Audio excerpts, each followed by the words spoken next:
For updates and sports stories around the globe, Aaron Akerjala is here with us. Hope you enjoy your Friday and hope you are looking forward to the weekend. Good morning to you, Tundum. Always looking chic with your impeccable style. And to you, Doctor. Good morning. I was looking at Tundum.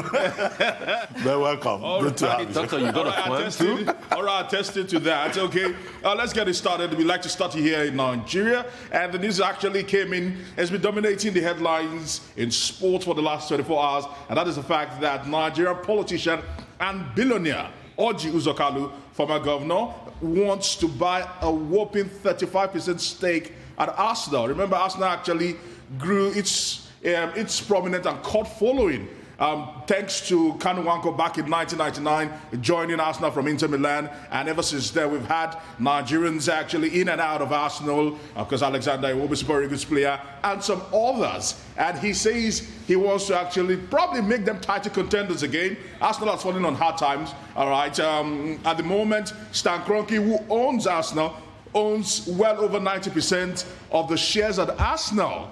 And the question now is this. We know that Orji Uzor Kalu is a billionaire in dollars, and Usmanov, a man who actually owned 30%, who Stan Kroenke bought that particular 30% back in 2018 for £550 million.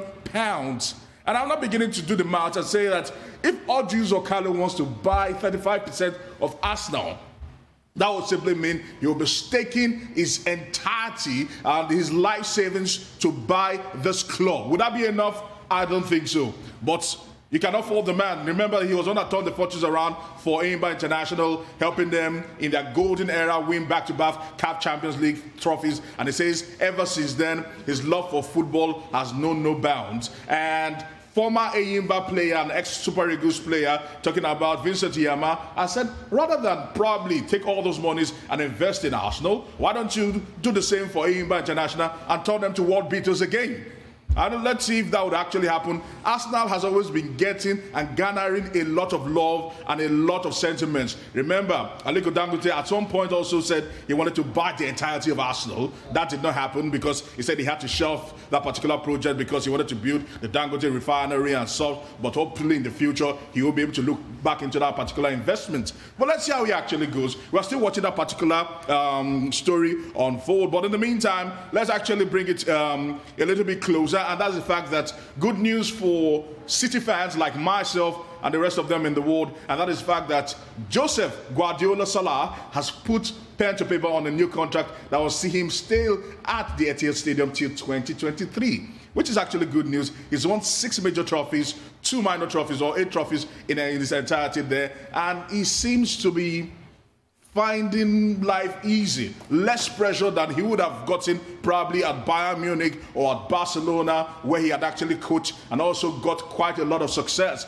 At the moment, Guardiola is poised to say that he has unfinished business. Everyone is pointing to one particular stuff, and that is the holy grail for Manchester City at the moment, which is the UEFA Champions League. It has eluded Pep Guardiola since he came to Manchester City. He will be hoping to turn things around, and also rumors actually have it that one of the motivations will be the fact that they have seen maybe a little glimmer of hope that they can still Lionel Messi at some point, at the reunion of Lionel Messi and Guardiola, which became a huge success for Barcelona from 2009 till about 2011. Let's see if that can be reprised in the English Premier League. At the moment, Manchester City are hoping to maybe wrestle the title from Liverpool. They lost the title to Liverpool last season. Can they wrestle it back? Is left to be seen. This man is a tactical genius. Technical ilk is up there. Whether he can deliver for Manchester City in the next 2 years is left to be seen. But I want to say congratulations to him. And trust me, it is not coming cheap. If they can actually help us with the next slide, you get to see the amount he's being paid to do a fantastic job. I love the monies when it comes to football. If they can help us with the slide there. Pep Guardiola, at the moment, actually is earning well over £20 million a week. I mean, a month. I mean, that is his annual salary. And you look at that, and you say to yourself that maybe he's getting paid for the job, the fine job he's doing there. Let's see how that one goes. But in the meantime, talking about Pep Guardiola, there will be a blockbuster match this weekend as EPL actually makes a return. It will be Manchester City against Tottenham Hotspur. Old rivals will be renewing their rivalry again, talking about Pep Guardiola and Jose Mourinho there. So we have quite a lot of fixtures in the English Premier League to wet our beak this weekend. I love league football more than international football because it brings some kind of excitement. We're going to see major matches go down, not just in England alone. In Spain, Barcelona will be taking on Atletico de Madrid, and let's see what happens in that particular fixture. So we'll be monitoring several of these key things. Before I actually come to you guys, quickly let's put it into context. Rafael Nadal, we spoke about him losing a key match and he needed to respond at the ATP finals. He's yet to reach an ATP finals and he's hoping he can do that. All right, he went against Stefano Tsitsipas and yesterday he had to dig in deep, roar out loud, and yes, he got that particular slot in the semifinals at the ongoing ATP finals. Whether or not he can actually move on from here is left to be seen. At the moment, Rafael Nadal not looking the sharpest, but certainly experience and also his power play playing a huge role in ensuring that he's gotten this far, the ATP finals. Well, I'm rooting for him to win an ATP finals and probably banish that image that he's just the king of clay. Outside the clay court, he's no good. Well, Aaron, I mean, brilliant report there, but you always like to talk about the role of money, yes, the impact of money in sports. Yes. So I just want to comment on how you reduce Pep Guardiola's contract to the fact that he's going to earn very good money. Yes, he is going to earn good money. But I think that there was one part of it that I think we need to stress. When he was interviewed, he says, look, what motivates him to stay on, apart from the fact that he has said he has unfinished business. What's that unfinished business? He wants to win that big trophy, the Champions League trophy. But he also says he feels welcome, you know, in the club, and that he appreciates the fact that the president of the club has confidence in him, you know. So it's in an environment where he feels at home and where he thinks that his genius is being allowed to flower. You'll recall that in Barcelona, he spent just 4 years. Bayern Munich, 3 years. 3 years. Yeah. But he's going to spend all of that taken together with this renewal of his contract. By 2023, he will have spent 7 years. Yes. And what we need to commend, as you already pointed out, is his talent, his creativity.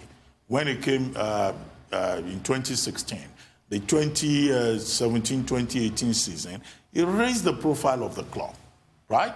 By later, the profile of the club went down in terms of performance. He changed tactics. He made the team far more defensive and far more productive. Yeah. Now, that's a coach that thinks, a coach that is creative, not a coach for the Super Eagles that is sitting somewhere in Europe and training the team with by remote control. Dr. Abati, the point is I would still like to go to the numbers because they say sometimes they say soup way sweet, as they say in the local parlance. Now money kill him. If they can help us with that particular figure, you see that this man earns a lot. So certainly it behoves on him to be able to deliver top results. So are you saying the coaches that are providing rubbish, they are not well paid? Aaron, I want to disagree with you. Yeah. Because you see, this man you're talking about has a football philosophy. And all of these glowing things Dr. Basha said about Pep Guardiola, give all of the tributes, more importantly, to Johan Cruyff, that came to Barcelona, was part of the 92 team Pep Guardiola played for, that told them what total football is all about, that rejigged the game.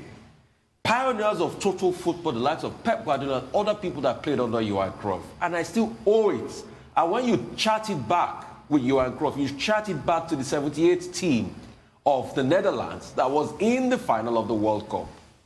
You get, so it has to do with the philosophy. But the question is, what is the philosophy of any coach we've had in Nigeria?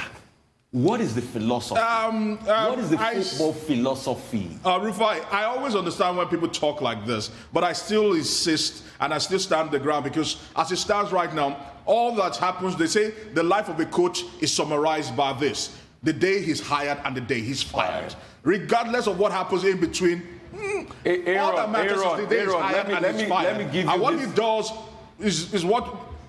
if you look at it, Jose Mourinho, they criticize him that he lacks the finesse, he lacks the suave that probably a Pep Guardiola has. But ultimately, Jose Mourinho gets results. And that is why, when you look at that particular list, he's still one of the highest paid coaches in the world. Aaron, let me put this to you. How much was Brian Clough's salary when he won the Champions League with Nottingham Forest? No, we're talking about modern football. Now, if you look at this particular list, stop money. All the modern footballers, all the modern coaches are actually, all the highest paid coaches are all.